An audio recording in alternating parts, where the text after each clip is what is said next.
Beautiful scene, sounds of the dauber wasp fly and land on the nest, and reinforcement of the nest going on.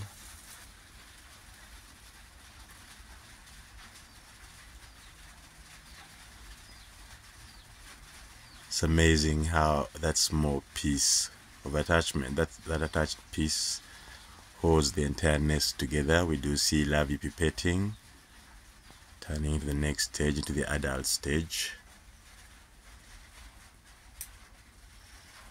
and larvae wiggle in their nursery cells, being groomed. A lot is going on in that nest.